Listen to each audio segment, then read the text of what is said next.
our religion comes out of Judea. Our God was the God of the Bible. And since he died, we seem to have sunk into this atheist, liberal, woke energy that seems to be shearing the West apart. We are getting replaced in all of our countries. We are losing ourselves, becoming infertile and sterile. There's something deeply damaged within the soul of the West, and it seems like it's causing it to crumble. And so our impulses are kicking back into gear because it seems all these, atheist woke people all out there who are representatives who are running this system don't realize that they're in this downwards going death spiral that's going to lead to the disenfranchisement of Europeans all across the world in every single homeland that we have. And this is very crazy to us. And the instincts kick on inside of the youth because they want life. You're seeing now across the board in the youth in many different countries, from Germany to America to Australia, everywhere, there is this huge surge in nationalism. People are looking at right-wing parties, but generally even beyond just simple politics, they are embracing a culture that is identitarian, nationalistic. It is about pride in one's identity and who they are, as opposed to the guilt that was present for the last couple of years in the woke era. And on top of this is going along with a religious revival that is markedly the first time we've seen a break in the atheist trend. Atheism won, it defeated, it was champion in 2015, and now there seems to be an impulse in the opposite direction. Along with this identitarian impulses, we're seeing the atheist impulses get killed and religiosity rise. I'm claiming perhaps this is the neuroscientific concept. I'm obviously conflating an awful lot with these little neurobiological things, but is it the PMFC kicking into gear again? People notice threats. Oh my God, I'm in danger. There's something wrong with my life. I'm not going to have a future. All the economies are going to collapse. I'm going to get stabbed in the cities. So their brains turn on and they grip back to identitarian religiousness. They go back to God. They go back to a nationalist way of understanding religion, God and country. It all kicks into gear. So this is this impulse that is rising. But we have so many crises of conscience that we need to shear through because there's all sorts of ironies and issues. Take, for example, Jordan Peterson, one of the premier archetypes of the rise of the Western man to stand against this woke tide, this atheist mob that was dragging us into communism. He stands up and he wants to resist this. But even within him, this enormous crisis of conscience is still present. So he's saying, I want to bring back religiosity, but he pulls the brakes on nationalism. He pulls the brakes on letting the PMFC really switch on. He's like, whoa, boys, we Europeans can't do that because that turns into a Nazism. You'll do a Hitler if you do this. We're not allowed to do this. We must inhibit here. European identity and pride, that's pure evil. That's privilege. That's something that I will not allow because European civilization, and this is what he says on video, comes from the Middle East. It's not even European. You're not even real. You don't create anything. Everything you want comes from this story of the Bible because this is the truth. And you were barbarians who were civilized. And what you're trying to do with your nationalism is go back to your barbarism. And I want you to just go back to Christianity in and of itself. And this is this very stark irony. There's something wrong with Jordan's perception. And you know this because it got exposed in the last 3 years because he sublimates that nationalism into the identitarian project of the Bible. It's a psychological problem where he can't allow himself to feel pride for his own people. So he projects it into the Judeans, into the Israelites. Even though the Jews have huge factions that criticize Israel in all sorts of ways, Jordan will say, well, I know what the Jews are. They are these Zionist Israelites. This is what they are. And their nationalism is good in and of itself because they're the chosen people of the Bible and they've been oppressed their whole lives, and this is a moral thing that I can participate in to allow them to get what they want. And you know what, Netanyahu? Give them hell. Bomb the crap out of them. And this is incredible. It's almost pathological because his instincts are all misfiring. They're attached to the wrong things. They're confused. He sublimates his own ethnic pride, and it comes out in almost like this fervorous desire for the chosen people to live through Joshua again. Now, what are we going through right now? We're going through a scientific revolution that's happening to this day. We've only got the genomic revolution in the last 15 years that is completely reevaluating our entire concept of prehistory, and it's shearing through an awful lot of the Bible. And we see someone like Jordan Peterson, how pathologized he's become by by attaching himself to this story of history, to the point where his instincts misfire, and even his project of finding some sort of grand truth is distorted and clouded by this. Did the Exodus story happen? Did the Jews enslaved in Egypt break free of their slavery and move to the Promised Land across the desert for 40 years? Did that happen? You have also said, of the Exodus specifically, it's still happening. Yes. Now, to me, that's far more inappropriate than saying that the Spirit is still moving across the face of the waters, because I think what people mean there is, do you believe that these people in that time period actually did this in such a way that, for instance, might show up in an archaeological report? Well, I think that's the simplest answer to that is probably. Sure, and that's fine too. But we don't know. To the degree that there's been archaeological investigations into the kinds of biblical narratives that you've described, the archaeological evidence tends to fall on the side of historical accuracy in relationship to the Bible, quite surprisingly often.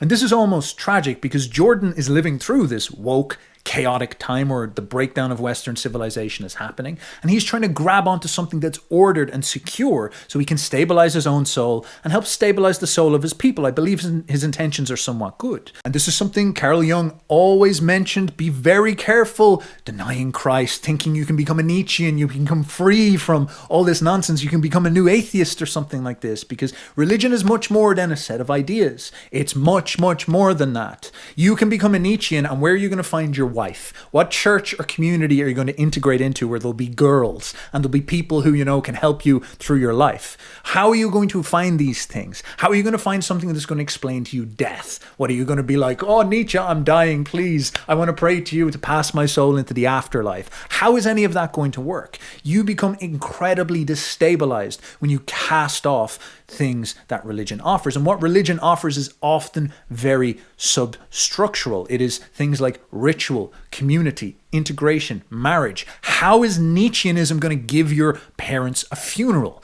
What are you going to do? You're going to hold up Beyond Good and Evil and burn them in a pyre like an ancient Greek or something like that? How's that going to work? What are you going to do? So there's this destabilization when you're trying to break away and do something new. And it's always advisable to realize that the firm footing of your tradition is valuable. And this is why our instincts, especially as these energies rise inside of us, default back to this. They go back into our ancestral religion of Christianity because this helps stabilize it, and it does have these rituals of life in place. But this is this really serious problem. The death of God problem is so serious because it is wrought up with the idea of it being true. We tell ourselves it's true. Jordan has to believe it's true. So his psychology grasps onto this religion and wants it to be true. It must be true. It has to be true because it's the truth. It's the religion. And he also has to then graft his nationalism into it. Well, if it's true and it's true history and it's reality and it's God's word, the chosen people must also be the nationalist people who I feel my energies for. He's attaching his soul to this story. But we're going through the shearing power of the scientific enlightenment still. And the amazing power of genomics and matter and finding hidden stories in stones and artifacts and flesh is ripping apart even the Bible itself at this point. It's tearing this story out of Jordan's hands, and Jordan sounds incoherent because he's trying to hold on to it. He wants it to be archaeologically true. It has to be. He's in serious trouble if it's not, because he'll have an identity crisis. His mind will crumble. What would you do at this point? Think how much he's invested in promoting this, calling Europeans sinful if they engage in their pride. He's completely dismissed European heritage. Have you ever heard Jordan Peterson talk about Indo-Europeans or Irish paganism or things like this? He doesn't go into these topics because they're almost blocked out of his mind as not relevant, as worthy of being dismissed, as having no weight. The Bible, the Old Testament, is presented to us as deeper and older. This is how it was always claimed to be. It's this ancient religion that stretches back into prehistory. But even a rudimentary engagement with the scholarship shows you that's not true. And again, modern revolutions that are only happening right now, like genomics, are exposing this as crazier than you can even imagine. Take, for example, the Christian identity or British Israelite theory, which claims that when Assyria came in and deported all the Israelites, they went up into North Assyria, and then when Babylon rose up, they fled up through the Caucasus and went into Ukraine and then spread up, and they became the Danes, the Germans, the Saxons, the Swedes, essentially the Goths, and then they moved into that territory, and then they moved out and conquered the world. The chosen people are us, Germanics, Northwestern Europeans, and we are the true Israelites, and we're the lost tribes. This is obviously people trying to clutch onto a positive identity, and they take their religion and they bend what they can find in the history to suit them, and they read all these historical sources and find a very elaborate way of justifying it all. It's like, we was Kangs. It's basically that instinct. Now, the problem here, of course, is genomics. The genetic revolution has actually studied all of this stuff and discovered that the Germanics did not come from Assyria, even though that sounds very far back in the distance, 1,700 years before Christ, 2,700 years ago. Wow, that's like 3,000 years ago. That's really old.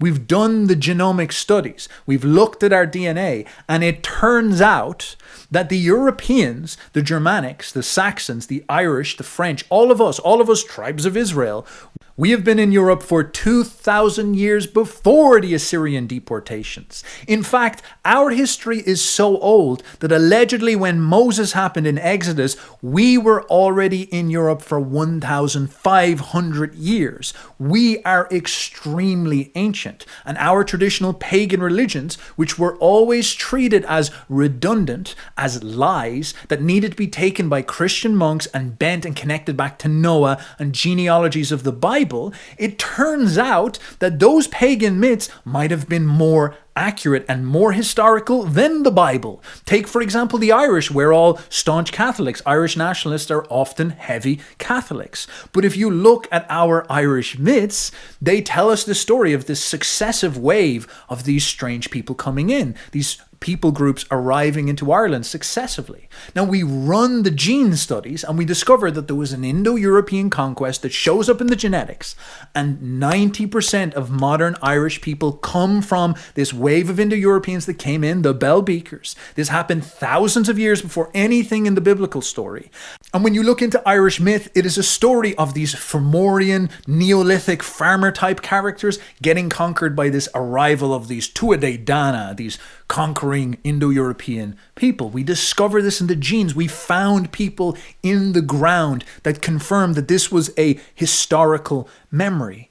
Now think about the irony here. You have Jordan Peterson, who's basing his career now on saying stuff like, look, the Exodus contains, a fiction truth, an abstract truth. It's like Hamlet. It's like fiction truth, which is, I kind of agree with that on some point. But you can see how he's garbling and he's trying to grasp onto it. And he's like, do I believe in God? What do I believe about all this? He's really struggling with this concept of truth. He wants to find this truth in the Bible. Well, the Exodus, the archaeology looks all right, and I guess you could say it kind of did happen. And here you have Alex O'Connor being like, no, did it happen or not? Yes or no?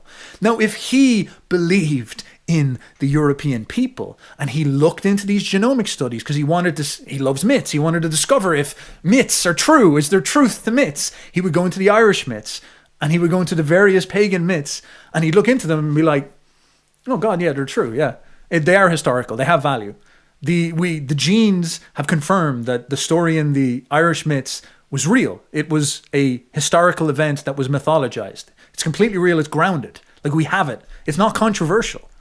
Isn't that crazy? The truth is actually on his side, but he is looking in the wrong place. In fact, he's pathologized the one place that would reveal to him what he's looking for. He would find these profound, grounded myths and truths. Instead, he's trying to grab onto this other tradition that has weak archaeological foundations, that is struggling at its roots, that we're penetrating in with our spectacles and finding that, wow, this thing might not be near as deep as people promised. And back home, the place that we want to say is all barbarians and irrelevant and prideful Nazis and evil and bad, back home there is a deeper, older and more solid truth. It is realer than you could ever possibly imagine. It's just that we didn't write stuff down. We're too much chuds, admittedly. We're chuds. We're not very good at the old writing thing. It took us a while to kick into gear, so no one remembered. So no one could treat that as truth. But now,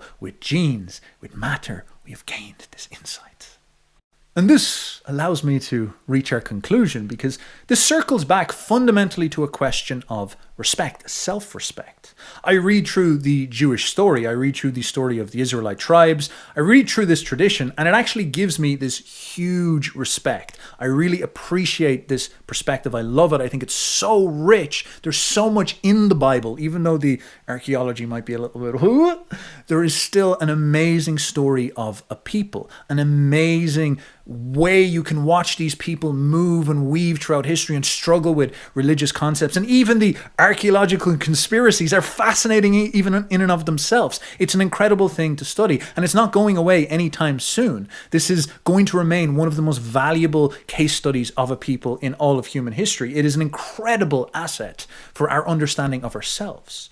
But it is based fundamentally on a people who is not us, who respect themselves and are doing a natural thing, a high PMFC thing where they're saying, listen, we're the chosen people. Our story makes us the main characters of the story. This is how it works. And this is so persuasive that when it comes into Europe, it like obliterates our minds. And we say, well, we want to be the chosen people. We have to be the Israelites. We try to rob it off the Jews. Be like, no, we're the real ones. Or like Jordan Peterson, we try project it on the Jews and deny ourselves. And Nietzsche has an amazing quote in Genealogy of Morals that sort of deals with this. He talks about the essence of master morality, how masters value themselves. Nietzsche points out that masters, the ancient Greeks specifically, this is Nietzsche, they name themselves, for instance, the truthful. This is first done by the Greek nobility whose mouthpiece is found in Theogonies. The word ethlos, which is coined for the purpose, signifies etymologically one who is, one who has reality, who is real, who is true. And then with a subjective twist, the true and the truthful. At this stage in the evolution of the idea, it becomes the motto and party cry of the nobility and completes the transition to the meaning noble, so as to place outside the pale the lying, vulgar man who deceives and deceives himself. So what is Nietzsche saying here? He's pointing out this is the Greeks' version of we're the chosen people, chosen by God. This is a natural wellspring of self-confidence that comes out of the Greek nobility. And it is about saying you're the real gangsters, you're the real ones, you're the main characters, the ones with aura at the center of the story. This is the psychological expression of one of the healthiest people in all of human history, the ancient Greeks. They are pedestalizing their presence, their reality. And there's value in that, because you see in Jordan Peterson a negation of himself. He is not a real one. Europeans cannot be real ones. Instead, that is the privilege of the chosen. You see this in the Jews. They choose themselves to be real, and look at what they've achieved. Their religion is everywhere in the world. Their story is so central to so many people's hearts because they embrace this psychological potency. And of course, you'll notice the nihilism of the woke that has been so pernicious to the European identity, which so many people are reacting to, is predicated on this inhibition, this denial of your reality, saying that you must be guilty, you cannot be real. The Europeans are the source of all evil in the world. You must be shackled with self-hate. You cannot have reality, you cannot have presence. This is seemingly the crux of everything. It's a very fascinating thing to meditate on. And so I will leave you with that. Do you think that this will be the phenomenon that resolves our crisis of conscience? Is this the end point of the death of God? We process all this madness, we purge ourselves of all these delusions, and our science shears through all of reality, then we're forced to find the deepest questions. And maybe we have to look in ourselves to find that. Who knows? I'll leave it up to you. Maybe there is value in deep inhibition and going against ourselves so that we can open up our PMFC and explore more truth. Who knows? Maybe we need a touch of woke nihilism or Christianity. There's an interesting question. But this is all a question for the future. I think we are going to live through these giant titanic forces as they clash and shear our souls apart, and they will resolve themselves in the most fascinating ways.